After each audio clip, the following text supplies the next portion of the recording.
Hi all, welcome to ക്രിക്കറീന. ഇത്തവണത്തെ IPL കിരീടം സ്വന്തമാക്കിയത് RCB ആണ്. പഞ്ചാബ് കിങ്സിനെയായിരുന്നു കലാശ പോരാട്ടത്തിൽ അവർ പരാജയപ്പെടുത്തിയത്. എന്നാൽ ഈ IPLൽ ഓസ്ട്രേലിയൻ ഓൾറൗണ്ടറായ കാമറൂൺ ഗ്രീൻ കളിച്ചിരുന്നില്ല. അദ്ദേഹം പരിക്കിൻ്റെ പിടിയിലായിരുന്നു. കൃത്യമായി പറഞ്ഞാൽ ലോവർ ബാക്ക് ഇഞ്ചുറി ആയിരുന്നു അദ്ദേഹത്തെ അലട്ടിയിരുന്നത്. ഇത് കാരണം അദ്ദേഹം പിൻവാങ്ങി. പിന്നീട് അദ്ദേഹം സർജറിക്ക് വിധേയനായി. ബോർഡർ ഗവാസ്കർ ട്രോഫിയിലും ഗ്രീനിനെ നമുക്ക് കാണാൻ കഴിഞ്ഞിരുന്നില്ല. ഏതായാലും ഈ താരവുമായി ബന്ധപ്പെട്ടുകൊണ്ടുള്ള ഒരു ലേഖനം ക്രിക്കസി ഇപ്പോൾ പ്രസിദ്ധീകരിച്ചിട്ടുണ്ട്. അതിലെ പോയിന്റുകൾ നമുക്കൊന്ന് പരിശോധിക്കേണ്ടതുണ്ട്.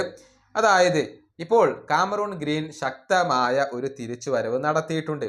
മികച്ച ഫോമിൽ കളിക്കാൻ ഇപ്പോൾ അദ്ദേഹത്തിന് സാധിക്കുന്നുമുണ്ട്. വെസ്റ്റ് ഇൻഡീസിനെതിരെയുള്ള T20 പരമ്പരയിലാണ് താരം തൻ്റെ മികവ് വീണ്ടെടുത്തിട്ടുള്ളത്. 4 മത്സരങ്ങളിൽ നിന്ന് 173 റൺസ് കാമറൂൺ ഗ്രീൻ സ്വന്തമാക്കി കഴിഞ്ഞു. 3 അർദ്ധ സെഞ്ചുറികളാണ് അദ്ദേഹത്തിൽ നിന്നും പിറന്നിട്ടുള്ളത്. 4ാമത്തെ T20 മത്സരത്തിൽ 35 പന്തുകളിൽ നിന്ന് 55 റൺസ് സ്വന്തമാക്കാൻ ഇദ്ദേഹത്തിന് കഴിഞ്ഞിരുന്നു.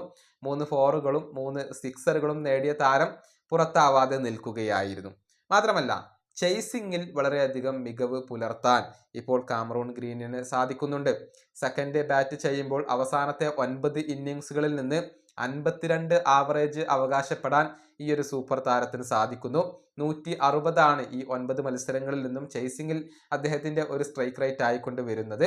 ആകെ 32 ഇന്നിങ്സുകളാണ് അദ്ദേഹം ചേസ് ചെയ്തിട്ടുള്ളത്. അതിൽ നിന്ന് 700-ൽ പരം റൺസുകൾ നേടാൻ അദ്ദേഹത്തിന് കഴിഞ്ഞിട്ടുണ്ട്.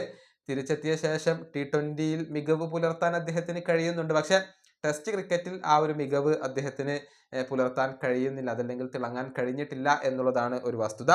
ഏതായാലും അടുത്ത വർഷത്തെ IPL താരലേലത്തിലെ പ്രധാന ആകർഷണ കേന്ദ്രങ്ങളിൽ ഒന്ന് അത് കാമറൂൺ ഗ്രീൻ തന്നെയായിരിക്കും. കാരണം T20യിൽ മികച്ച പ്രകടനം അദ്ദേഹം ഇപ്പോൾ നടത്തുന്നു.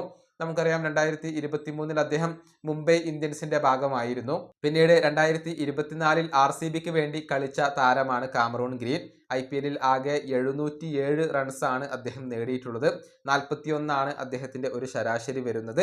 ഏതായാലും അടുത്ത IPLൽ ഇനി അദ്ദേഹത്തെ ആര് സ്വന്തമാക്കും എന്നത് അറിയാനുള്ള കാത്തിരിപ്പിലാണ് ഇപ്പോൾ ക്രിക്കറ്റ് ആരാധകർ ഉള്ളത്. ഏത് ടീമിലേക്ക് അദ്ദേഹം പോകണം എന്നാണ് നിങ്ങൾ ആഗ്രഹിക്കുന്നത്?